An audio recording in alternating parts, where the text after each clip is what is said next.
Hi guys, welcome back. Let's have a little look at Pool C.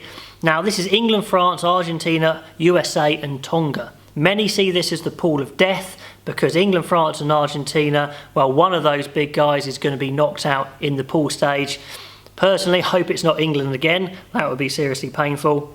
But before we go on to look at that pool, let's have a quick look at USA and Tonga's run up to this World Cup. I've looked at the others run-ups in a previous video, top 11 contenders. So let's have a look at the USA. Well, they've got 3 wins, and I think there's a lot going for the USA actually. Maybe not in this World Cup we'll see the best of them, but they've managed to get a pro league going. It looks sustainable. They've had a few goes at starting a pro league before. We won't go into that. And if they build and get more players involved from a younger age, they could be on that upwards trajectory that has been promising for quite a while with the USA. But yeah, they get their 3 wins. They're only lost to Japan, which may indicate roughly where they are. Tonga, well, they win. They beat Samoa, but then so did the USA. Big loss against Japan. They beat Canada, but then again, USA beat Canada as well. Okay, let's have a look at the match schedule. Where are the big matches? Well, I think scheduling is definitely not random. Well, I know it's not random. They start with a big match. France, Argentina. Argentina will be absolutely gunning for this one. See if they can catch France cold. I think France will have more firepower than Argentina, but we know they can be variable. What sort of team is going to turn up? Can Argentina do the job on them then? And I'm interested in looking at 4-day turnarounds.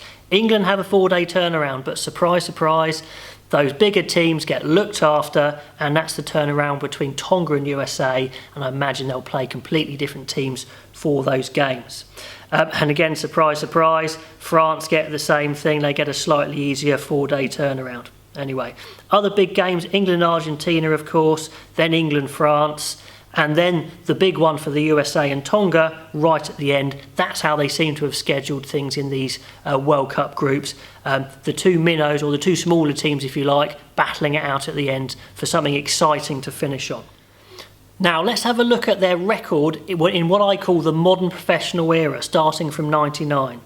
Now England had quite a good record in the World Cup. You know, quarter-final, they won it, final, quarter-final, and then of course the disaster crashing out of their own World Cup in the pool. So you could say a minimum target for England is to get out of the pool. But they've shown form, they're many people's, 3rd, 4th favourite. I think they were 3rd on my list. So I think a minimum target for them is final. They've built this team for a while, they know they're good enough. Are they favourites to win? No, but I think final should be their target for sure. France have an excellent World Cup record. They've got in the final twice, semi-finals twice, quarter-finals last time. Should their target be final? You could argue that, but they've had a poor cycle, if you like. They've only started to hit their straps building up to this World Cup. So I would say semi-final is a reasonable minimum target. All the targets I set, by the way, in these videos are those boring ones that the boardroom will set, and months after they'll evaluate whether they hit their target. These aren't the ones they'll say on camera because they don't sound very good. But I'm saying semi-final France. Tell me if you think I'm wrong there. Argentina, again, an excellent record in the World Cup. Quarter-final, a semi-final, 2 semi-finals and another quarter-final there. Done really well for maybe not one of the favoured nations there. Many people are saying in the videos, I don't really rate them that highly. I do rate them highly. But the problem is there's so many good teams in this World Cup, and it's another tough group. So I think the target for them is to get out of the group and get that quarter-final, even though they've got semi-finals in their locker before. So target quarter-final. USA and Tonga have never got out of these pool stages in the modern era. Their targets are the same. It's that last game. Beat each other. USA beat Tonga. Tonga beat USA. That's what I think their target is. Getting out of this pool. I don't think that's realistic. So 1 win for them. And finally, on to my prediction. Well, I hope as an England fan, England do perform. And actually, if they perform to their best, I do believe England have the most power, the most weapons in this pool. So I'm predicting a win for England.